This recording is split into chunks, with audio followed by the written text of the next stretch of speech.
Sabia que hoje são 100 anos do César Lattes, meu querido Adi Damus, um dos maiores, talvez o maior cientista que o Brasil já teve.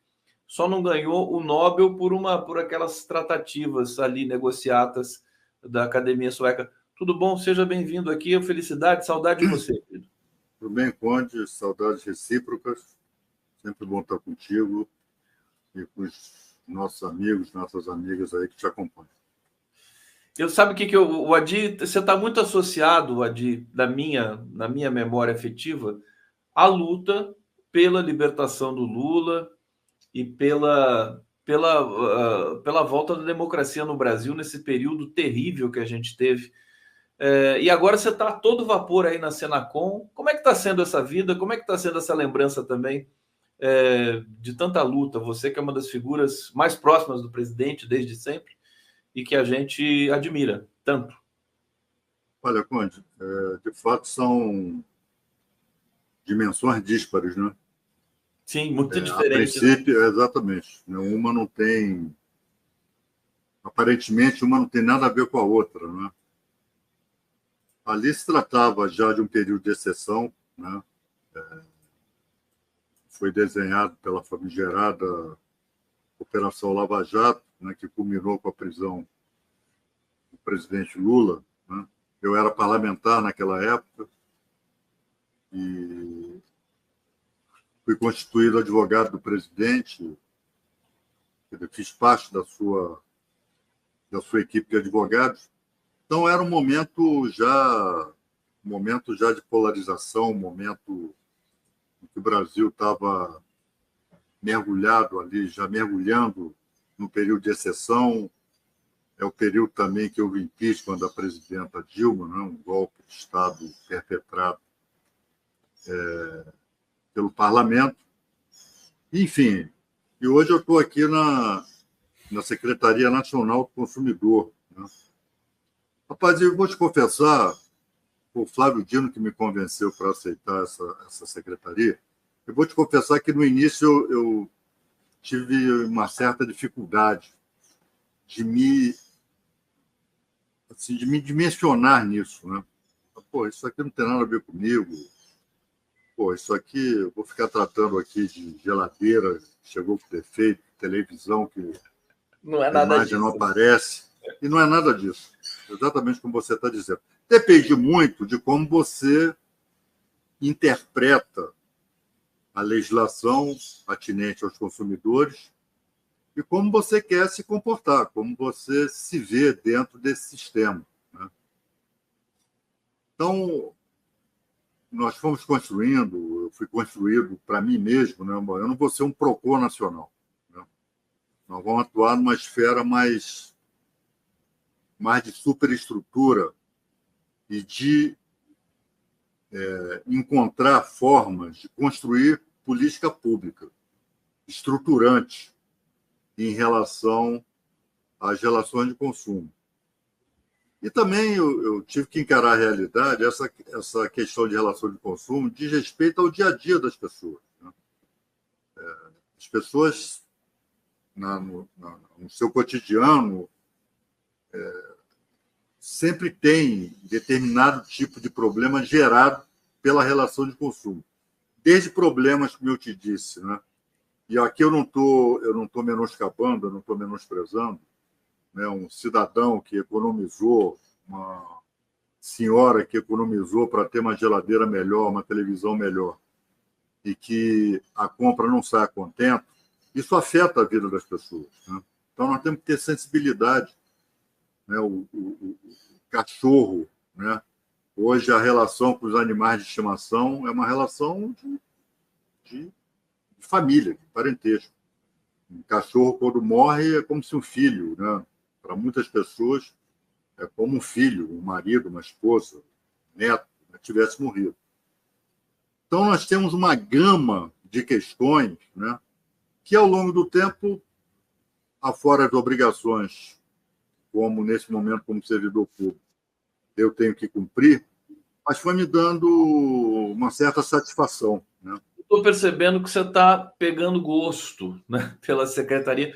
Aliás, a Secretaria Nacional do Consumidor ela é uma espécie de coração do governo, no sentido de que você tem que monitorar, fiscalizar e dar uma robustez a essa dimensão, né, do trabalhador que quer adquirir os seus bens, mas no campo estrutural e quase filosófico também, né, Adil? Acho que não é à toa que você também deve colocar em prática aí as tuas atribuições do lastro jurídico, né? Estou enganado, não? E outra pergunta junto com isso é o seguinte: parece que o governo agora está engrenando, né? Depois de arrumar um pouco a casa, arrumar bastante uma casa que estava totalmente catastrófica e destruída, acho que agora que os resultados vão começar a aparecer, haja vista a pesquisa Quest de ontem, que já coloca um pouco essa questão. Olha, Cone, em relação à tua primeira pergunta, é, é isso e mais que isso, né? E, de fato, a questão da formação jurídica, ela acaba, não poderia ser diferente, ela acaba contribuindo na minha atuação, na minha reflexão acerca do trabalho do qual eu estou à frente, né? Então, vou te dar eu vou aqui só vou te dar um exemplo.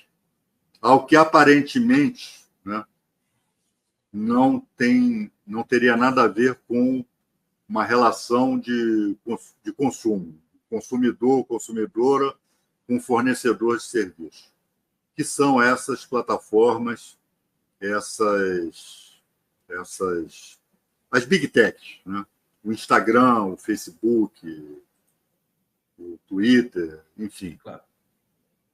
Isso é o que eu e o Flávio Dino nós construímos, sobretudo no momento logo que nós chegamos aqui, que Só lembrar o público aqui que o Adi, além de ser muito amigo do Dino e vice-versa, né, trabalhou junto, muito junto, antes do Dino ser indicado para o STF. Exato. Ele era o ministro da Justiça, enfim. Ele me trouxe para cá. E, ora, uma publicação, né, que é divulgada, sei lá, no Facebook, no Instagram, com mentira, né? Mentindo sobre a vacina, mentindo sobre qualquer assunto que diga respeito às pessoas que estão acessando aquilo. E mais, publicações que são monetizadas. Normalmente, essas publicações são pagas. Essas empresas ganham bilhões com esse tipo de publicação. Então, nós começamos a desenvolver isso aí em relação de consumo, né? E elas têm a obrigação de moderar esse conteúdo. E, por exemplo, um shopping center, uma loja, um shopping center qualquer aqui no Brasil, uma loja que venda armas, essa loja ela pratica um comércio ilegal. A direção do shopping não está obrigada a coibir aquele comércio? Claro que está. Claro que está. Da mesma forma, as redes sociais, da mesma forma. Elas têm que moderar esse conteúdo. E essa é a luta. Então, isso me anima, né? Porque é uma luta, você sabe, ela é mundial. A União Europeia está conseguindo enquadrar essas big techs, mas quando chega no terceiro mundo, elas acham que podem fazer qualquer coisa. E a União Europeia custou muito para começar. Custou muito. Você vê, até hoje não se conseguiu continuar com o debate sobre a regulação, né? Havia aquele projeto do Orlando Silva, o deputado Orlando Silva, foi retirado de pauta e o assunto morreu. E eu me lembro da pressão que elas fizeram para aquele projeto ser brecado. Que era um projeto, inclusive, moderado, absolutamente moderado. Então, o que a gente faz? Bom, vamos interpretar o Código de Defesa do Consumidor. Vamos interpretar a legislação consumerista. E vamos aplicar para essa dimensão. Precisava ter uma cabeça técnica de jurista para fazer isso, né? E assim, isso de fato é uma luta árdua, obviamente, né? Mas é gratificante, né? que sai dessa dimensão de só estar tratando, né, como nós coordenamos o chamado Sistema Nacional do Consumidor, composto, sobretudo, pelos PROCONs. Então, nós combinamos aqui, os PROCONs cuidam dessas questões mais individuais e a gente cuida aqui. E aí vai, rapaz, aí Você vai. Você chegou a fazer reunião com CEOs executivos das Big Techs? Executivos, não. Com representantes. Com representantes. Advogados, diretores. Foram boas as reuniões? Eles são muito cordatos, né? Cordatos, eles são, né? Mas, assim, não é uma negociação fácil, não. Não é uma negociação fácil. Nós agora, por exemplo, isso aqui eu estou te dando em primeira mão, tá? Nós estamos terminando de elaborar e elas vão ser notificadas para se submeterem a uma política de transparência. Nós vamos querer saber uma determinada publicação que traga desinformação, que, enfim, que tenha uma aparência de ilicitude. Nós vamos querer saber quem publicou, quanto pagou, qual é o CPF, qual é o CNPJ. Mas o que a gente até nós vamos estabelecer um protocolo aí de transparência. Nós não sabemos hoje isso, né? Temos que entrar com... Não. Deveríamos saber. E é isso que eu estou te dizendo. Como não vem a regulação, a gente trabalha com as armas que tem. Perfeito. Armas no bom Você sentido, foi... então. Você mexeu no vespeiro, realmente, porque você viu que as coisas não se regulam pelo parlamento brasileiro e tudo mais, daí você teve que arregaçar as mangas, né? Esse que é o ponto. Quando se não for para mexer em vespeiro, não vale a pena, né? Quanto maior o vespeiro, melhor. Não vale a pena. E me diz o seguinte, Wadi, agora faltou aquela segunda parte da pergunta. Deixa eu só te dar mais uma informação. Por favor, estamos ultimando aqui, né? Abrimos um leque de discussões aqui na Secretaria com as agências reguladoras. Vamos abrir agora com os sindicatos trabalhadores, com as entidades ligadas às relações de consumo, que é o decreto do SAC, Serviço de Atendimento ao Cliente, né? E a pedra de toque da minuta que nós vamos levar ao presidente Lula, espero que ainda esse ano,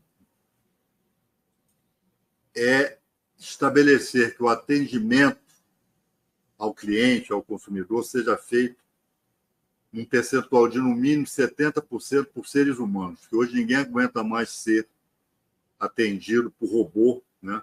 E ficar sem resposta no que diz respeito às suas reclamações. Então, vai sair um decreto muito bacana daqui, né? Que vai significar uma reviravolta aí nas relações de consumo. Primeira mão aqui para o coletivo nosso, 11 News. Isso é importantíssimo, é uma coisa que realmente é infernal você ter que conversar com uma máquina que não entende nada, que não vai te levar a lugar nenhum, né? E você baixar uma espécie de portaria, né? Que vai ser... Não, decreto presidencial. Porque o código é uma lei, o Código de Defesa do Consumidor, né?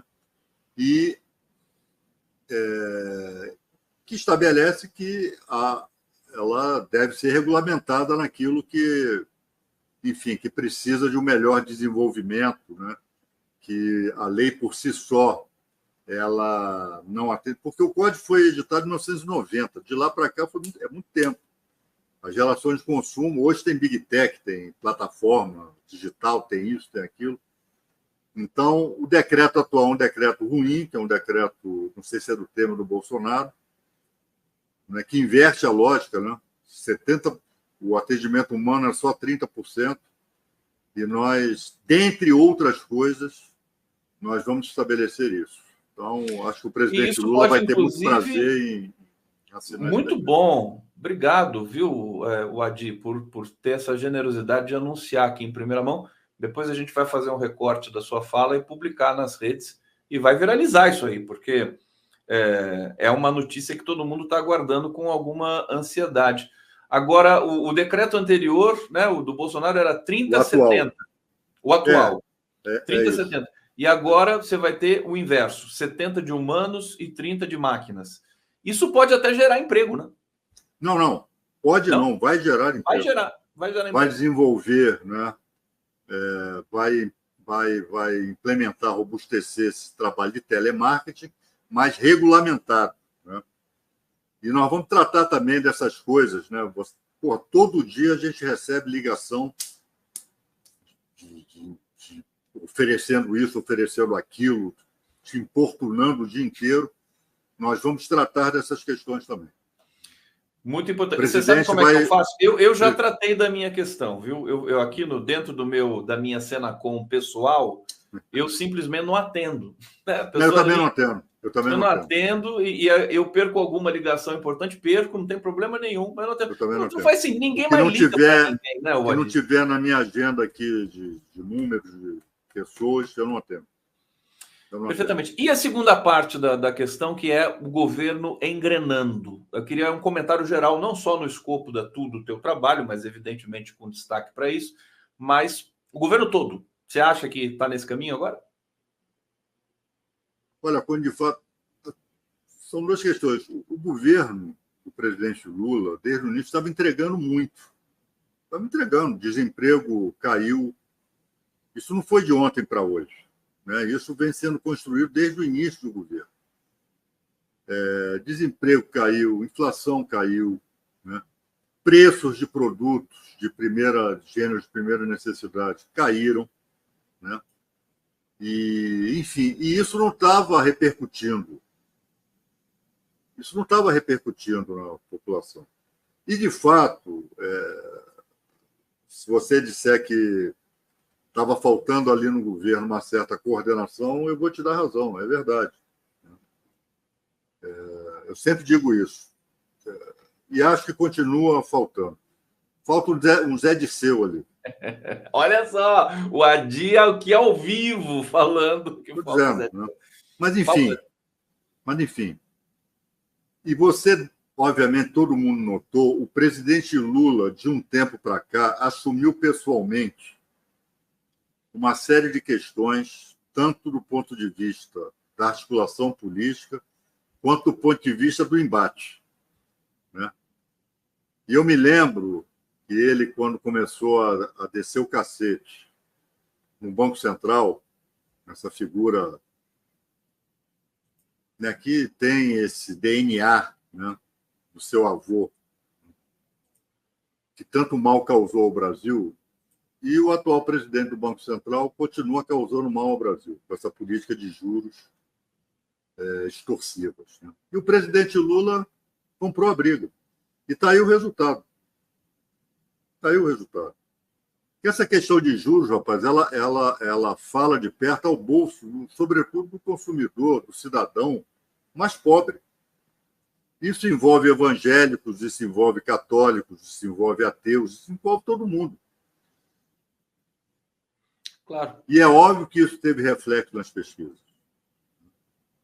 Aliás, quando eu vi essa pesquisa Quest ontem, eu estou até agora impressionado porque o Lula estava sendo muito atacado pela mídia convencional, muito criticado, muitas críticas também ali nos bastidores das negociações do governo com o Congresso, e de repente vem esse dado absolutamente impressionante. Adi,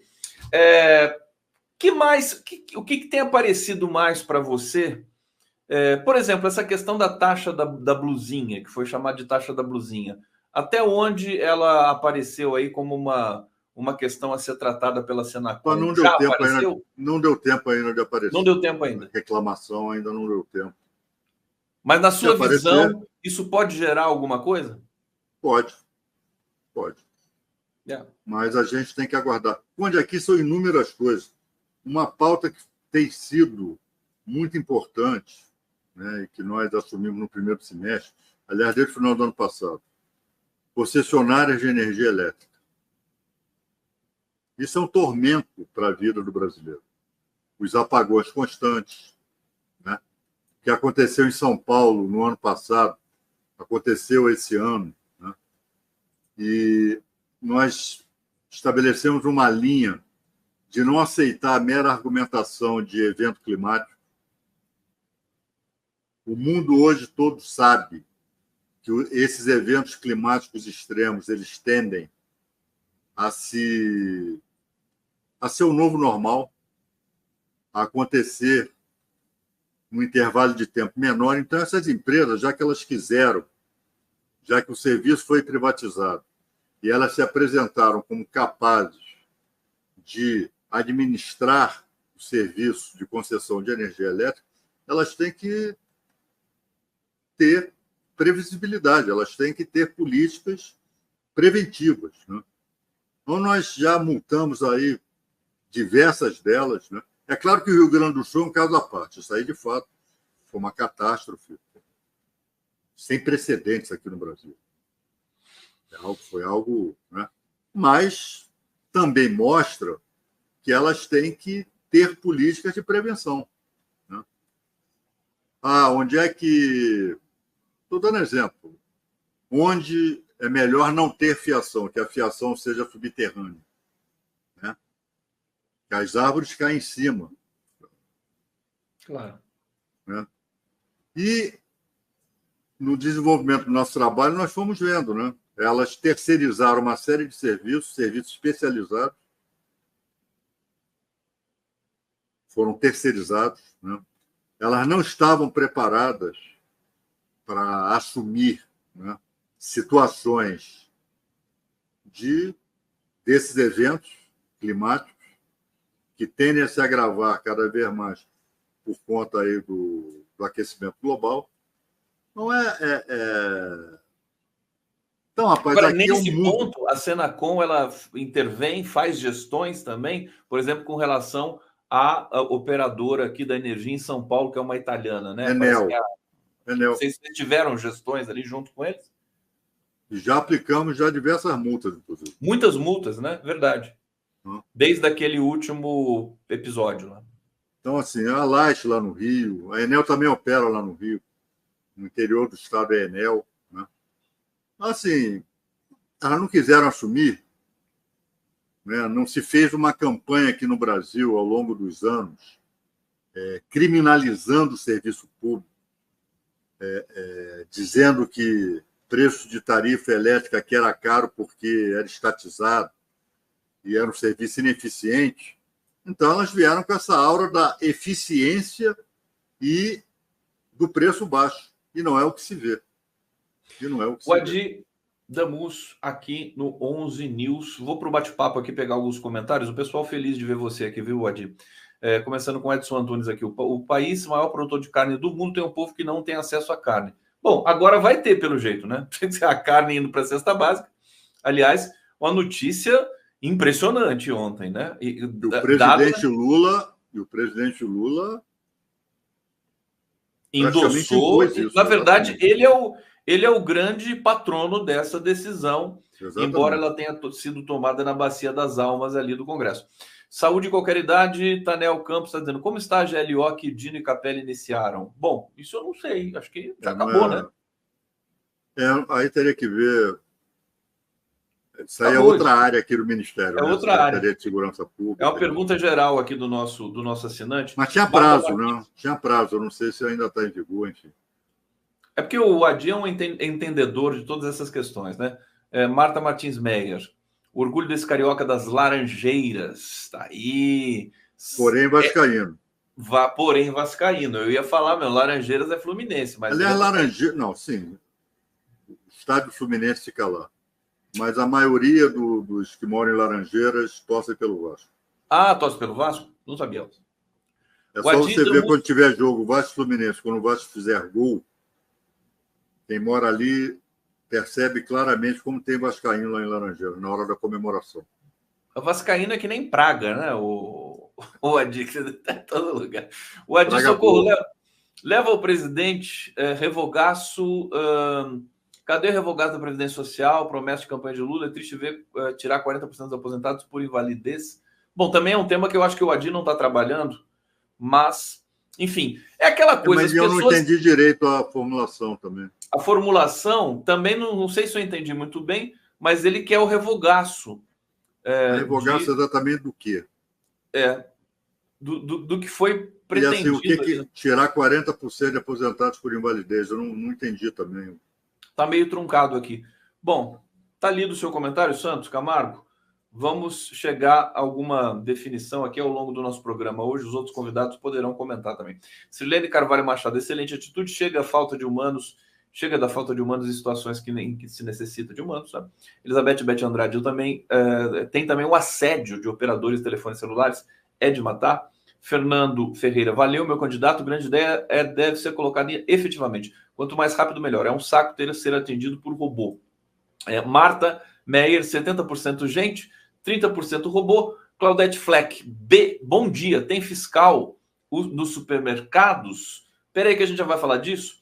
Rosângela da Silva Pereira, por decreto, 50% humano. Na verdade, é 70%, né? 70%. Que nós vamos propor 70%.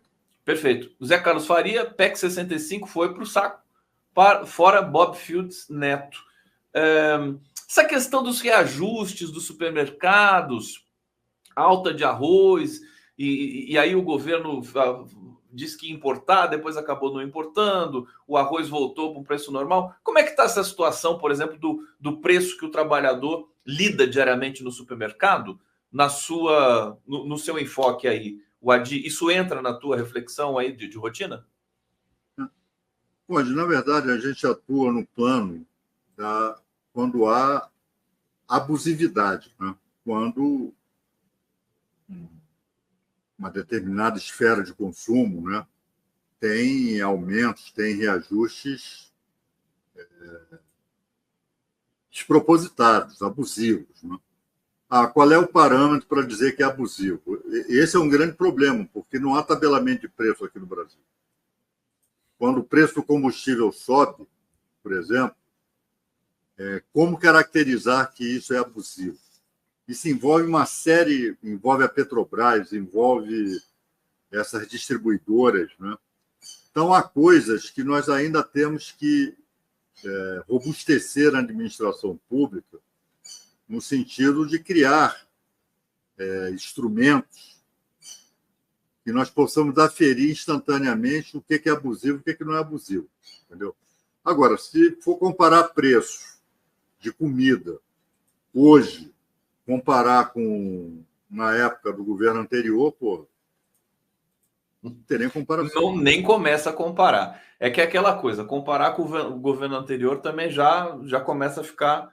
Né? É verdade. Vamos comparar com o governo anterior do Lula, pelo menos. Mas aí vem essa catástrofe no Rio Grande do Sul.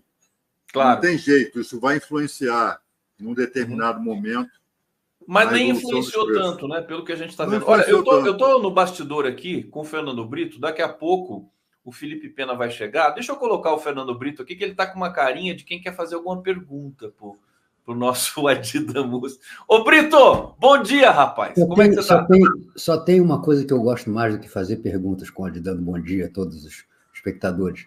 Só tem uma coisa que eu gosto mais do que fazer perguntas, que é dar respostas. Isso é uma tentação de todo ser humano, né?